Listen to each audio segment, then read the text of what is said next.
Hello folks, welcome back to Fourth Word Car. This channel isn't about quick impressions. It's about understanding cars inside markets most people never get to see. Here I review cars from different segments of the Iranian market. Cars that are still in production, cars that have been discontinued, and cars that disappeared elsewhere but somehow remained alive here. Some of these vehicles survived through necessity, others through policy, and some exist in forms you probably didn't even know were possible. This is a journey through one of the most unusual car markets in the world. As we continue this journey, today's car holds a very special place in Iran. Many people here see it as something precious, almost disproportionate to what it actually is. That difference in perception says more about context than taste. The way people value cars is shaped by economics, availability, and long-term limitation. Just like how people in completely different systems, say North Korea and the United States, would naturally see the same object in very different ways. And today's car is a perfect example of that. The car we are talking about today is the Renault Logan.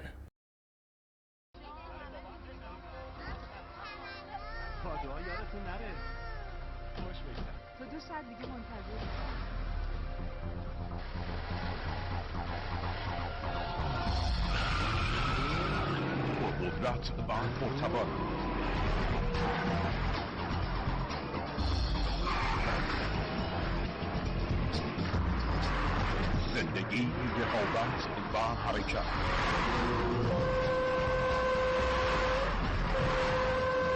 و در پایان حقیقت یا رویا تندر رود رویایی که به حقیقت پیوست. Logan was developed by Renault and its Romanian subsidiary. It was introduced as a B-segment subcompact sedan, later expanded into station wagon and pickup variants. This wasn't a Europe-only car. It was assembled in countries like Brazil, Colombia, Turkey, India, South Africa, and of course, Iran. In Iran, the Logan's story started ambitious and quickly became controversial. Production was planned under a major contract between Renault and Iranian automakers, but the agreement ran into a serious obstacle. The contract could have obligated Renault to long-term production commitments across multiple platforms. Iran's parliament rejected the agreement. What followed was years of legal and bureaucratic delay before the project was finally allowed to move forward. By 2006, the project officially launched, and the initial reception was staggering. In the very first month, Renault received nearly 100,000 orders, but enthusiasm didn't last. When customers realized the first version, known as the E0, was almost completely stripped, outrage followed. No power steering, no air conditioning. In Iran's climate, that wasn't just disappointing. It was seen as unacceptable. What began as excitement quickly turned into scandal.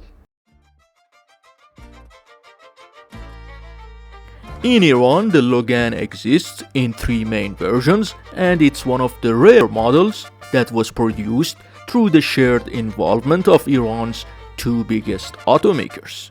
Both IKCO and SAIPA had a role in bringing the Logan to the Iranian market. IKCO built the car in several variants from 2005 to 2020, while SAIPA produced its own version from 2010 to 2019. Of course, both are based on the same platform, but there are subtle differences in appearance. Now let's briefly talk about the main Logan model, the one you have probably seen in other markets. In Iran, this car goes by different names. Most people call it the L90 or Thunder 90. The design goal was simple: build a car as cheaply as possible, and that mission shaped almost every part of how it looks. Up front you get a large flat hood with sharp creases and angular headlights pushed into the corners. The two-tone bumper is bulky and slightly protruding, with round fog lights embedded low in the fascia. From the side, the first thing you notice, especially compared to rivals in its class, is the height. At around 153 centimeters, it's unusually tall for a subcompact sedan. But that wasn't a mistake, it was intentional. That height supports the Logan's main selling point, interior space, especially inside the cabin. The side profile is basic, but those arched fenders may have influenced later Renault designs, like the Sandero. Even the side mirrors and door handles are simple black plastic, reinforcing the Logan's budget-first philosophy. At the rear, the same theme continues, boxy, upright, and purely practical, shaped to maximize trunk volume. The taillights are mounted high and vertical, which is actually a smart decision, reducing the chance of damage in minor collisions. And the trunk opens wide and deep, making the Logan genuinely useful for carrying large cargo. So in the end, the Logan's designers achieved what they set out to do. A low-cost, durable, easy-to-build vehicle that can survive rough roads while still working in urban life. What they delivered was simple: a cheap, spacious car with high ground clearance, functional, flexible, and practical. And so far what we have been looking at is the IKCO built version. Now let's move closer and see what Saipa has to offer. The most noticeable difference on the Saipa Logan appears at the rear, especially the taillights and the relocation of the license plate from the bumper up to the trunk.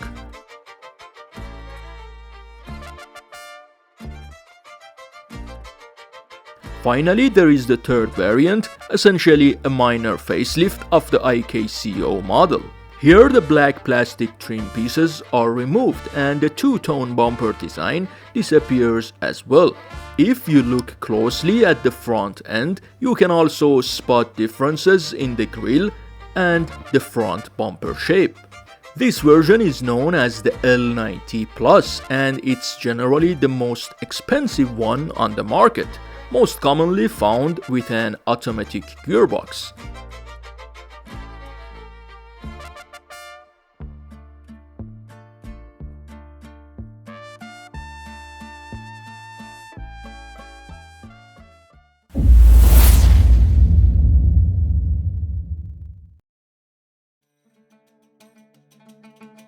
Since the standard Logan is already covered all over the internet, I decided to focus on a version you don't see as often. I found this car online and drove toward the center of the city to see it in person. It was a 2015 Thunder 90 and the owner had bought it from Tehran just 2 months earlier. Tehran's climate is much gentler than ours. And as you know, extreme heat or extreme cold can affect a car's performance. Here, summer temperatures climb above 50 degrees Celsius, and that's exactly what we are dealing with right now.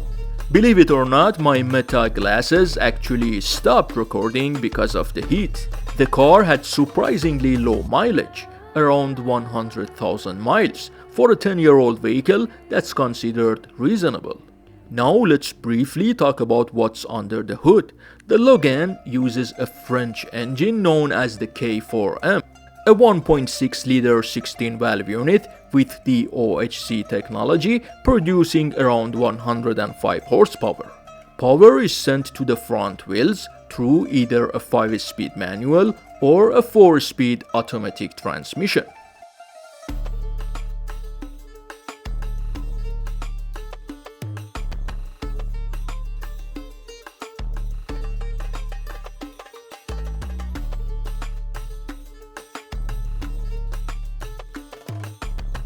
I asked the owner if we could go for a short ride.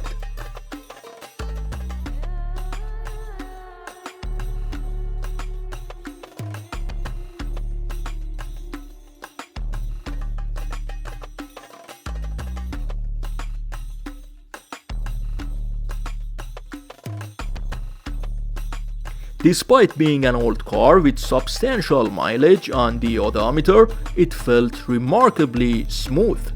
Gear changes were easy with no extra force needed. There were no unusual vibrations from the engine, nothing that would suggest the engine mounts are worn out. Even over road bumps, there was no discomfort or strange noise.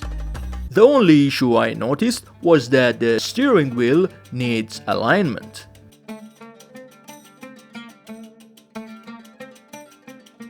Now, do we really want to talk about the interior? The company's management clearly gave the designers one order: make it cheap.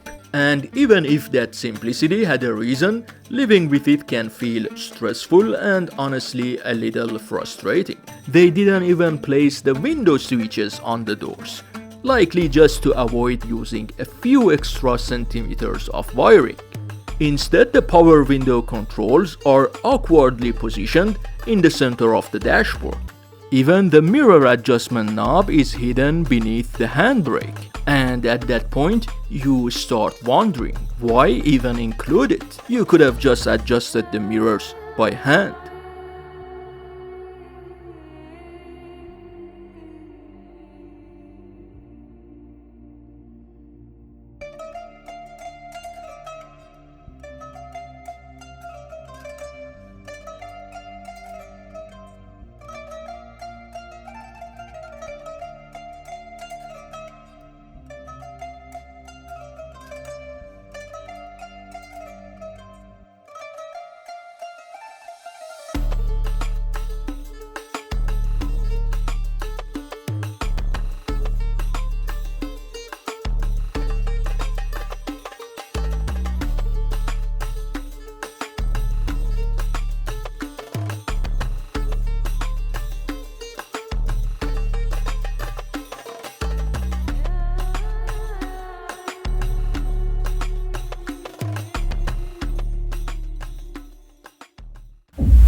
Now let's jump to the final chapter. In the last year of production in Iran, the automatic Renault Logan reached a price of nearly 20,000 US dollars.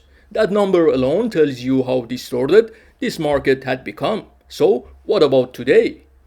If you are looking to buy a 2019 Logan, prices in the second-hand market remain surprisingly high, around $15,000, a reflection not of luxury, but of scarcity and reputation.